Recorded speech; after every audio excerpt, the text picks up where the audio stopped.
जल थल टाइम्स में आपका बहुत स्वागत है। मैं हूं रईस मलिक।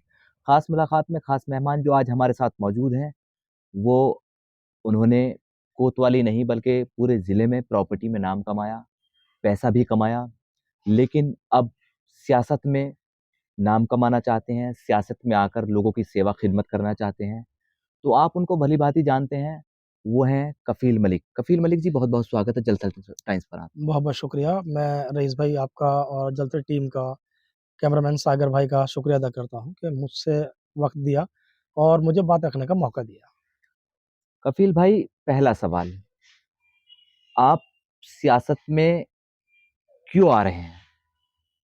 सवाल तो अच्छा है आपका कि अच्छा काम कर रहे हैं, घूम फिर रहे हैं, सब कुछ अच्छा है, सियासत में क्यों आ रहे हैं। मैं सियासत में आने का एक थोड़ा सा मेरा एक अपना नज़रिया ये है, लोग कुछ भी कहें, जो अपोजिशन पार्टी होती है वो कुछ से कुछ भी कहती है, निगेटिव पॉजिटिव सब बोलती है, पर मेरा अपना नज़रिया ये है कि मैं लोगों की सेवा तो जैसे भी हो सकता है कर ही रहा हूँ, लेकिन अगर मैं राजनीति में आता हूँ और मुझे अपॉर्चुनिटी ज़्यादा मिलती है तो मैं ज़्यादा से ज़्यादा लोगों की खिदमत कर सकता हूँ। कहीं न कहीं जो मतलब इस तरह के लोग हैं जिनको मदद मिलनी चाहिए, उन तक मैं पहुँच सकता हूँ और उनकी ज़्यादा से ज़्यादा शासन प्रशासन द्वारा अपने द्वारा मदद कर सकता हूँ। कफील भाई, अगला सवाल आपसे कि किसी भी चुनाव को लड़ने के लिए, किसी भी लड़ाई को लड़ने के लिए सबसे पहले अपना घर मजबूत होना चाहिए। तो खास तौर से मैं बात कर रहा हूँ आपकी बिरादरी की। बिरादरी अगर साथ होती है तो दूसरे लोग साथ जुड़ने में आसानी से जुड़ जाते हैं। तो उसके लेकर के आप कितने प्रतिशत आश्वस्त हैं कि आपकी बिरादरी आपके साथ 100% खड़ी है, या उसमें भी कोई कसर बाकी है? बहुत अच्छा सवाल है आपका कि किसी भी चुनाव को लड़ने के लिए या कोई भी कार्य करने के लिए सबसे पहले अपना घर, जड़ मजबूत होनी चाहिए। मैं अगर वोट परसेंटेज की बात करूँ तो कोतवाली में पहले नंबर पर फर्स्ट पोज़ीशन पे अंसारी बिरादरी की तादाद सबसे ज़्यादा है। सेकेंडली मंसूरी बिरादरी आती है। थर्ड पर मेरी अपनी मलिक बिरादरी आती है। अगर मैं वोट ऑफ परसेंटेज की बात करूँ तो अराउंड 2000 वोट के आसपास अंसारी बिरादरी का है एंड 1500 के आसपास मेरी नज़र में मंसूरी बिरादरी है और 1000 के आसपास हमारी अपनी मलिक बिरादरी है। और मैं अपने मन से दिल ठोक कर, मुतमईन होकर इतना कह सकता हूँ कि मेरी अपनी बिरादरी 100% मेरे साथ है और मुझे हर तरीके से, पैसे से, जान से, माल से, मेहनत से मेरे साथ खड़ी हुई है और मेरा हौसला अफ़ज़ाई करने में मेरे साथ खड़ी हुई है।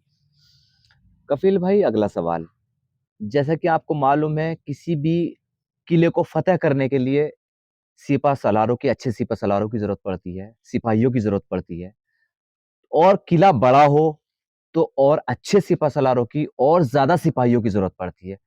तो वही इस तरीके से कोतवाली ग्राम पंचायत बड़ी ग्राम पंचायत है, और इसको फतेह करना है आपको, आपका लक्ष्य यही है कि आपको इसको फतेह करना है। तो आपके पास पर्याप्त टीम ऐसी है जो आपको चुनाव जिता करके ले जाएगी? हाँ, ये भी आपका बहुत अच्छा सवाल है कि टीम वर्क क्या है आपका? देखिए सर, ऐसा है कि कुछ लोग यहाँ राजनीति जो पहले से करते आ रहे हैं, चाहे उसमें कोई भी हो, मौजूदा हो या और पहले हमारे पूर्व प्रधान जी हों, ये लोग 50-50, 60 साल से राजनीति करते आ रहे हैं और एक टीम क्रिएट इनकी करी हुई है। लेकिन ऐसा नहीं है, इन्होंने भी कभी शुरुआत करी थी।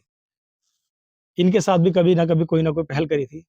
खानदान, परिवार, टीम बहुत बढ़िया चीज़ है, होनी चाहिए। लेकिन मेरा खानदान और मेरी जो टीम है, वो लोग हैं जो मेरे साथ खड़े हुए हैं। वो भी कोई सी बिरादरी से भी ताल्लुक़ रखते हों, किसी भी समाज से ताल्लुक़ रखते हों, चाहे वो मुस्लिम हो, नॉन मुस्लिम हो, वही मेरा खानदान है, वही मेरी टीम है। देखिए, मैंने आज शुरुआत की है, पिछले 4-5 साल से मैं कंटिन्यू यहाँ हूँ, उससे पहले मैं थोड़ा बाहर था, तालीम के लिए जामिया था, उससे पहले वहाँ नौकरी करने लगा। उस दौरान के बाद अब 4-5 साल से मैं यहाँ हूँ। तो टीम की बात करें तो हमारे और जो सियासी लोग हैं यहाँ पर, वो किसी को 60 साल हो गए हैं, किसी को 50 साल हो गए हैं, किसी को 100 साल हो गए हैं। उन्होंने, मैं मानता हूँ कि टीम इकट्ठी करी, बहुत लंबे टाइम से वो लोग मेहनत कर रहे हैं, लेकिन ऐसा नहीं है। मुझे कोतवाली के अवाम पर, लोग अच्छे लोगों पर, जो कोतवाली को बदलाव चाहते हैं, मेहनत चाहते हैं, जो कोतवाली के अंदर चेंजेस चाहते हैं, उन लोगों पे मुझे पूरा भरोसा है और वो मेरे साथ खड़े हुए हैं और मेरे साथ एक अच्छी टीम, जो चाहती है कि कोतवाली का विकास हो, बदलाव हो, वो मेरे साथ खड़ी हुई है और इंशाल्लाह आने वाले वक़्त में हम दिखा देंगे कि हमारे साथ कितनी अच्छी टीम और कितनी तादाद से हम लोग जीत रहे हैं इंशाल्लाह। 3 चीजें ज्यादा होती हैं किसी भी ग्राम पंचायत के लिए: सड़क, नाली और सफाई व्यवस्था। क्या इसके अलावा आपका जो है टारगेट, आपका विजन, आपका सपना, कि इससे अलग हट करके आप ग्राम पंचायत के लिए क्या करेंगे? देखिए सर, ये तो बहुत बेसिक चीज़ें हैं, सफाई, नाली, सड़क। हमें इससे अलग हट के सोचना पड़ेगा, कुछ अलग सोच बनानी पड़ेगी। देखिए, हमारे लिए जो सफाई का मुद्दा है, बहुत अच्छा मुद्दा है, तो गाँव, शहर सब जगह पे चल रहा है। इवन हमारे प्रधानमंत्री जी, मुख्यमंत्री जी, सब लोग इस चीज़ पे ध्यान दे रहे हैं और बहुत ज़ोर कर रहे हैं कि सफाई को अभियान को लेकर नई-नई पॉलिसी चला रहे हैं। हमें भी चलानी चाहिए, लेकिन इससे अलग भी मेरी अपनी सोच ये है कि जैसे कि गरीब लोगों के लिए मकान की सुविधा होनी चाहिए। वो किसी विभाग से हम किसी भी ज़रिए से हम उसको पूरा कराएँ। दूसरा, एजुकेशन हमारा एक मुद्दा होना चाहिए कि यहाँ पर हम जो गरीब-गुरबा, जो मिडल क्लास के लोग हैं, जो नीचे तबके के लोग हैं, एजुकेशन सबसे बड़ी चीज़ है। अगर हमारे बच्चे अच्छी तालीम हासिल कर लेंगे, अच्छा खेल-कूद के मतलब अपना नाम रोशन करेंगे, अपनी एक अच्छी तालीम कर लेंगे, तो मैं मानता हूँ कि उनके लिए पैसे से बेहतर चीज़ है तालीम। तो उसके लिए स्कूल वगैरह की हाँ, मेरी एक सोच ये है कि मैं ये कोशिश करूँगा ऊपर वाला मुझे ये करे तो मैं अच्छे स्कूल, अच्छे प्लेग्राउंड कि यहाँ एक निर्माण करूँ, जिससे हमारे मिडल क्लास लोग जो नीचे तबके के लोग हैं, जो अच्छे बड़े स्कूलों में नहीं पढ़ा सकते, उन्हें अच्छी तालीम मिले और अपने बच्चों को आगे बेहतर पढ़ा सकें। एक सवाल आपसे पुराने वक़्त का, जो वक़्त बीत चुका है, 2015 से 21 का जो प्रधानी का टर्म रहा है, तो उस दौरान जो विकास हुए हैं, तो एक प्रत्याशी के सपोर्टर्स का ऐसा कहना है, राजनीतिक गलियारों में ऐसी चर्चा है कि 15 से 21 में इतना विकास हुआ है कि आज तक के इतिहास में किसी भी कार्यकाल में इतना विकास नहीं हुआ है।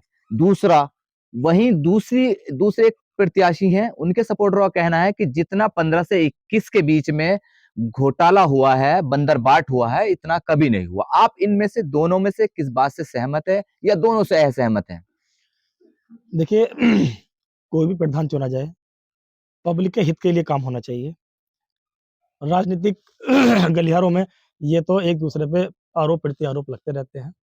किसने काम कराया, किसने नहीं कराया, किसने घोटाले किए, किसने नहीं किए। मैं किसी का नाम पॉइंट आउट नहीं कर रहा हूँ। बहरहाल मेरा सबसे बस रिक्वेस्ट ये है, प्रधान कोई भी हो, ज़िम्मेदार कोई भी हो, पब्लिक का चुना हुआ एक मैन आदमी होता है, ज़िम्मेदार होता है। उन सबको जो पहले बीत गए, उनके लिए भी और आने वाले के लिए भी, गाँव के हित में, गाँव के विकास के लिए काम करना चाहिए। मैं किसी को पॉइंट आउट ना करूँगा, इसके लिए मैं आपसे माफ़ी माँगूँगा कि मैं किसी के लिए ना नेगेटिव ना पॉज़िटिव, जो हो गया वो पब्लिक जानती है, मुझे बताने की ज़रूरत नहीं है। जो होगा, ऊपर वाले ने चाहा वो भी अच्छा होगा, कोई भी प्रधान बने, तो इंशाअल्लाह उम्मीद करता हूँ कि मैं प्रधान बनूँ और मुझे भी पब्लिक के हित के लिए काम करना चाहिए, अच्छे के लिए काम करना चाहिए। अगर पैसे ही कमाने की चाहत तो पॉलिटिक्स में क्यों, कुछ और काम कर ले आदमी। अगर आपको राजनीति में आना है तो कुछ अच्छा करें, आपको 10,000 20,000 की आवाम जो आपको चुन रही है, वो आपको इसलिए चुन रही है कि पब्लिक के काम आए, गाँव का विकास करे, लोगों के लिए अच्छा काम करे। अगर हम यही सोच के रह जाएँगे हमें बंदरबाट करना है या केवल बस एक-दूसरे पे तर्क-वितर्क करना है, तो वो मुझे लगता है कि नहीं करना चाहिए।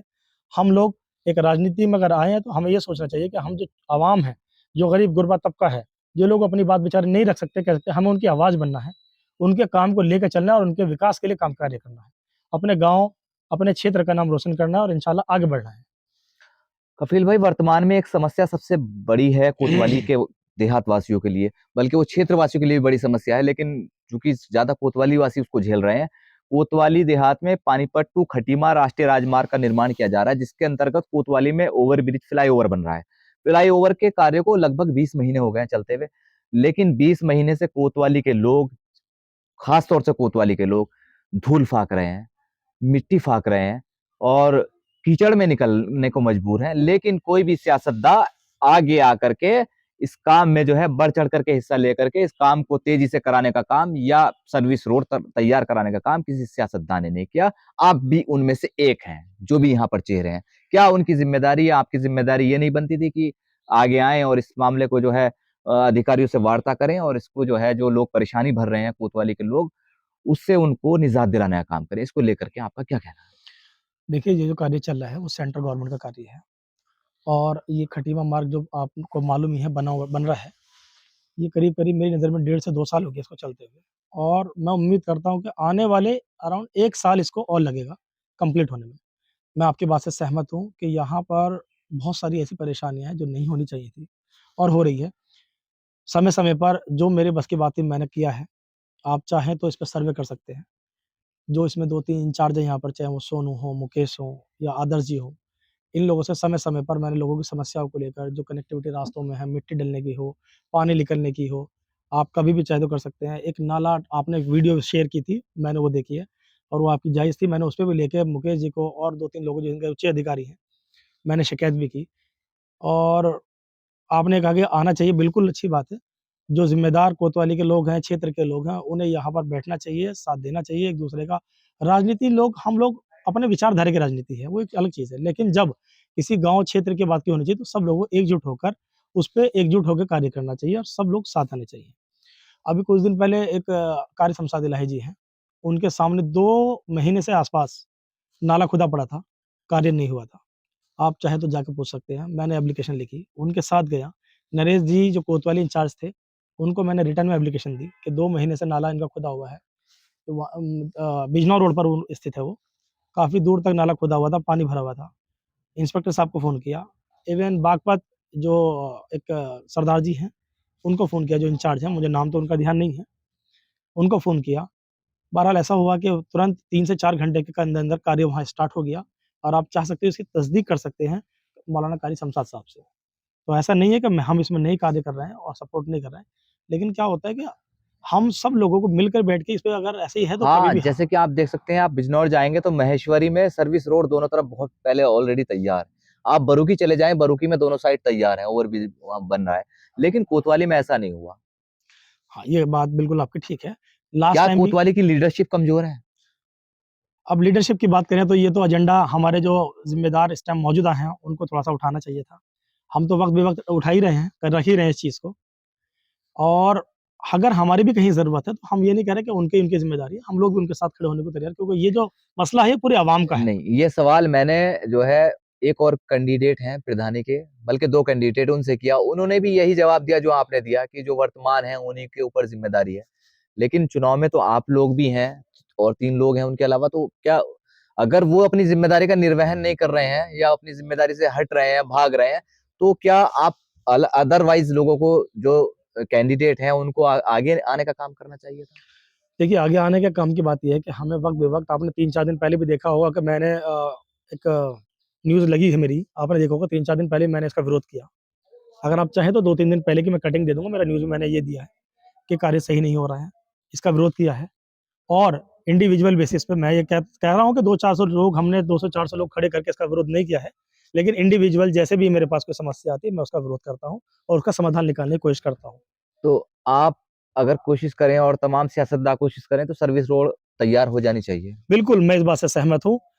मैं इस बात के लिए पहल करने के लिए तैयार हूँ, जो भी मेरे और भाई इसमें जो सियासी हों, नॉन सियासी हों, कोई भी हो, गाँव के हित के लिए कोई भी आदमी चाहे तो भैया आए साथ में और मैं इसके लिए पहल करने के लिए तैयार हूँ। मैंने इवन ये पहल आज नहीं, ये मैंने पहल करीब 8-10 दिन पहले शिकायत भी करी है।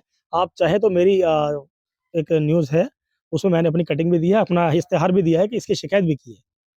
तो ऐसा नहीं है कि मैं इस पे कार्य नहीं कर रहा हूँ, मैं किसी की ना ही इंतज़ार देखता हूँ, ना ही करता हूँ। अगर मुझे कोई कार्य करना है, तो वो करना है। ना ही मुझे ये ज़रूरत है कि मेरे साथ में वो ज़िम्मेदार आके खड़ा होगा या वो होगा, नहीं। मुझे पब्लिक के हित के लिए खड़ा हूँ, मैं अकेला भी खड़ा हूँगा। मुझे कोई ज़रूरत नहीं है, अगर कोई आता है वेलकम, नहीं आता नहीं। क्यों? ज़िम्मेदारी तो है। जो भी गाँव का, ये नहीं कि गाँव का प्रधान, हर गाँव का आदमी ज़िम्मेदार है। जो सियासी है या नॉन सियासी है, जो भी आदमी ये समझता है कि मैं एक ज़िम्मेदार आदमी हूँ, उसको आना चाहिए। मैं किसी की कोई इंतज़ार नहीं देखी। मुझे लगा कि गलत हो रहा है, यहाँ होना चाहिए, सर्विस रोड बनना चाहिए, कार्य धीमी गति से चल रहा है। मैं आप चाहे तो मेरी न्यूज़ दे सकते हैं, 4-5 दिन पहले मैंने इसका बाकायदा अखबार में इश्तिहार भी दिया। एसडीएम साहब को मैंने ये बात कही थी, इवन डीएम साहब के यहाँ भी मैंने सर्विलांस वो नंबर है, वहाँ भी ये बात मैडम के यहाँ बुलवाई और अखबार के माध्यम से भी मैंने ये कही और मैं आपके चैनल के माध्यम से भी एनएच को ये कहना चाहता हूँ कि जल्द से जल्द अगर इन्होंने सर्विस रोड नहीं बनाई, यहाँ समाधान नहीं किया, इसका जो नाले की, इस रोड की समस्या नहीं किया, तो इसका मैं कड़े शब्दों में विरोध करूँगा, चाहे यहाँ धरना प्रदर्शन करना पड़ जाए या काम रुकवाना पड़ जाए। अगर यहाँ जल्द से जल्द रोड नहीं बनी, तो इसका हम विरोध करेंगे और जैसे भी होगा इसका चाहे डीएम साहब हों या कहीं और जाना पड़े, हम वहाँ जाएँगे और इसकी शिकायत करेंगे। आखिरी सवाल चुनाव पे आ जाते हैं। आज के टाइम में आप अपने आप को कहाँ पा रहे हैं? कहाँ स्टैंड कर रहे हैं? सवाल तो बहुत अच्छा है, लेकिन देखिए, एक कहावत है बड़े बुड्ढों की कि अपने आप को तो इंसान को हरियाली लगती है। देखिए, मैं ये मानता हूँ कि राजनीति हो या ज़िंदगी हो, इंसान हर पल सीखता है, हर पल प्रयास करता है। मैं भी अपना प्रयास कर रहा हूँ। प्रयास मैं ये मानता हूँ कि इंशाल्लाह हम लोग जीत रहे हैं और बहुत अच्छे मार्जिन से जीत रहे हैं। मैं किसी को ये नहीं कह रहा हूँ कि वो हार रहा है, वो तीसरे नंबर पे, वो चौथे नंबर पे। लेकिन इंशाल्लाह हम ये कहते हैं कि हम पहले नंबर पे और इंशाल्लाह रहेंगे। हम पहली मर्तबा चुनाव लड़ रहे हैं और पब्लिक का सपोर्ट हमारे साथ है, पब्लिक हमारे साथ है और इंशाल्लाह हम जीत के रहेंगे।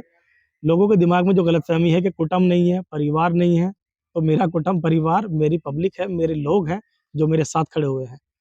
अगर कुटुंब, परिवार ही किसी को जिताता, तो बहुत से राजनीतिक परिवार ऐसे हैं, जो कभी हारते ही नहीं। कुटुंब, परिवार वो है, जो हमारे साथ खड़ा है। तो मैं उन लोगों के लिए एक मैसेज ये देना चाहता हूँ कि मेरा परिवार और मेरा कुटुंब वो है, जो मेरे साथ खड़ा हुआ है। चाहे वो किसी भी समुदाय का हो, किसी भी बिरादरी का हो, कोई भी हो, एक्स, वाई, ज़ेड। जो मेरे साथ है, वो मेरी बिरादरी का है, मेरे साथ है, मेरा कुटुंब है, वही मेरा अपना है। और इंशाल्लाह हम आने वाले इलेक्शन बहुत अच्छे वोटों जीत रहे हैं, और मैं ये वादा करता हूँ कि आने वाले इलेक्शन के अंदर हम जीतेंगे और कोतवाली को एक मॉडल कोतवाली इंशाल्लाह पूरे जिले के अंदर एक अच्छा प्रदेश, अच्छा ये मतलब प्रदेश के अंदर अच्छा गाँव, एक ऐसा कि लोग नाम से जानेंगे, इंशाल्लाह ऐसा कुछ करके दिखाएँगे। ये मेरा आश्वासन है। अच्छा, वर्तमान प्रधान के कार्यों से आप कितना सहमत हैं, कितना असहमत हैं? देखिए, मैं एक राजनीतिक आदमी हूँ, अगर मुझसे आप ये सवाल करेंगे तो वो गलत होगा। ये सवाल आपको पब्लिक से करना चाहिए, क्योंकि अगर मैं कोई भी चलिए चीज़ कहूँगा, तो वो चलिए गलत ये है। तो पब्लिक आप से पब्लिक से पूछेंगे, पूछिए हाँ ये बिल्कुल। चीज़। लेकिन एक आखिरी सवाल और लास्ट, मुकाबला किससे मान रहे हैं? देखिए सर, मैं अपनी बात को कहूँ कि मुकाबला किससे मान लूँ, मैं तो ये जानता हूँ कि पब्लिक मेरे साथ है और नहीं, पब्लिक मुझे जिता आप रही है। अपने आप को नंबर 1 पर रख रहे हैं, तो नंबर 2 पर किसको मान के चल रहे नहीं हैं? सर, देखिए ये सवाल आपका गलत है। मैं तो ये मान के चल रहा हूँ कि मैं नंबर 1 पे हूँ, अब नंबर 2 पे कोई भी आए, नंबर 3 पे कोई भी आए, मुझे उससे कोई अच्छा, मतलब कोई नहीं फ़र्क नहीं पड़ता है। नहीं, उससे, आप नंबर 1 अब वो पर अपनी हैं। फाइट लड़ते रहें दूसरे नंबर के लिए और तीसरे नंबर के लिए, चौथे नंबर के लिए, मुझे उससे कोई अच्छा, मतलब नहीं है। आप पहले नंबर पे खड़े हैं, अब वो पे दूसरे के लिए मुझे इंशाल्लाह मैं वो अपने लड़ते रहें। ऊपर उम्मीद है और मेरे लोगों के और मेरे आवाम जो मेरे साथ खड़ी है, कोतवाली की आवाम पे मुझे उम्मीद है कि इंशाल्लाह वो मुझे पहले नंबर पे लेकर आएगी और मैं पहले नंबर पर रहूँगा। मुझे अपनी मेहनत और अपने लोगों पर पूरा पूर्णतः भरोसा है इंशाल्लाह कि मैं पहले नंबर पे आऊँ। मुझे मतलब नहीं है कौन दूसरे पे आ रहा है, कौन तीसरे पे आ रहा है। ना मैं किसी से ये कह रहा हूँ कि भाई वो दूसरे पे आएँगे, वो नहीं, मेरे लिए गलत होगा किसी को भी कहना। वो लोग भी मेहनत करें, अगर अच्छे कार्य करेंगे तो वो मैं कहूँ कि मुझ जैसे की ज़रूरत ही नहीं पड़ती। मतलब अगर उन्होंने अच्छे कार्य नहीं किए, नहीं, यही यही कहना है। मैं ये बात को नहीं कहूँगा। ये बात तो पब्लिक बताएगी अच्छे करे नहीं करे। ये वोट से जवाब नहीं, देगी। आप जो मैदान में आए हैं, तो उसका तो रीज़न यही है देखिए, कि मैदान में कोई भी आ सकता है, स्वतंत्र देश है, अपनी बात रख सकता है, हाँ, मैदान में बिल्कुल, वो इलेक्शन तो में कोई चुनाव भी आ लड़ने का सकता है, अधिकार चुनाव है, लड़ने का संविधान ने अधिकार दिया है। सबको है। मैं बाबा अम्बेडकर जी को धन्यवाद देता हूँ कि उन्होंने ऐसी प्रक्रिया बनाई है। अपने मुख्यमंत्री जी, प्रधानमंत्री जी का धन्यवाद अदा करता हूँ कि भाई उन्होंने सिस्टम को चला हुआ है, देश में शासन प्रशासन का इतना अच्छा सहयोग है कि बहुत सही तरीके से शांति प्रिय बनाए रखा हुआ है। और मैं आने वाले वक़्त के लिए भी भाई आने वाले सरकार को धन्यवाद कहूँगा कि भाई शांति प्रिय बनाए रखें। और अब मैं तो अपने गाँव वासियों को अपने दिल से, तहे दिल से शुक्रिया अदा करता हूँ कि मुझे वक़्त बे-वक़्त जब भी मुझे सपोर्ट की ज़रूरत पड़ती है, मेरे लोग मेरे साथ खड़े रहते हैं। तो मुझे दूसरे, तीसरे से मतलब नहीं है, मुझे मतलब है अपने आप से कि मैं कहाँ खड़ा हूँ और मुझे उम्मीद है इंशाल्लाह मैं पहले नंबर पे खड़ा हूँ। चलिए, बहुत-बहुत शुक्रिया। ये थे हमारे साथ कफ़ील मलिक, ग्राम पंचायत कोतवाली देहात से प्रधान पद के भावी उम्मीदवार हैं। उनका साफ-साफ कहना है कि वो आज के टाइम में कोतवाली में नंबर 1 पोज़ीशन पे खड़े हैं प्रधानी के चुनाव को लेकर के। वहीं उन्होंने जो यहाँ पर ओवरब्रिज का निर्माण चल रहा है, उसको लेकर के उन्होंने जो है, ये कहा है कि अगर जल्द जो है सर्विस रोड तैयार नहीं की गई, तो इसके लिए चाहे उस धरना देना पड़े, भूख हड़ताल पे बैठना पड़े, अधिकारियों से संवाद करना पड़े, उससे भी पीछे नहीं हटेंगे। वो कोतवाली के अवाम के साथ कंधे से कंधा मिलाकर हर समय खड़े हैं। आप हमारे साथ बने रहिए, देखते रहिए चलता टाइम्स। मैं कैमरामैन सरताज मलिक के साथ रईस मलिक। जय हिंद, जय भारत।